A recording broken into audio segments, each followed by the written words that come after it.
c'est pas un projet spécifique les 2100 jeunes. Nous avons voulu le dénommer comme ça pour marquer cette activité. Mais ça s'inscrit dans les activités classiques du projet. Nous avons, et je pense qu'il est important là, à ce niveau que je rappelle les différentes composantes qui sont dans le projet. Nous avons une première composante qui est beaucoup plus tournée, comme je l'ai dit, sur les questions éducatives, les questions de formation professionnelle, qui travaille essentiellement sur l'enseignement technique, va travailler essentiellement sur l'enseignement technique et la formation professionnelle. Et la deuxième composante, qui est la composante entrepreneuriat, a prévu de travailler sur 3 segments. Et le premier segment, c'est les jeunes, la majorité des jeunes maliens. Parce que vous savez, là, on parle beaucoup d'emploi. Quand on parle d'emploi, de chômage, on passe beaucoup aux jeunes diplômés. Mais vous savez que la majorité des jeunes maliens ne sont pas diplômés.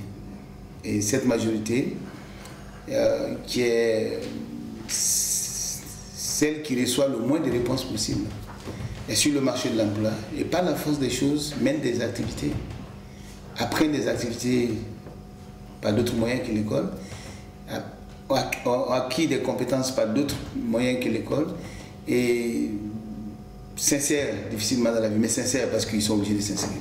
Donc c'est cette première catégorie de jeunes qui est visée par l'opération 2100 jeunes. Mais l'opération 2100 jeunes, on a juste baptisé ça cette année pour démarrer comme ça et mettre beaucoup de focus là-dessus.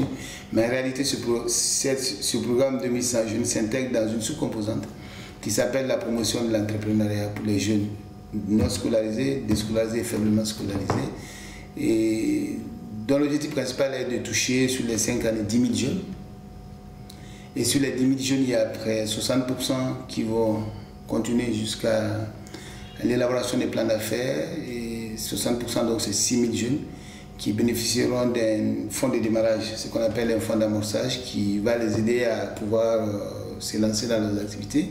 Mais 50% de ces jeunes, dont 1500,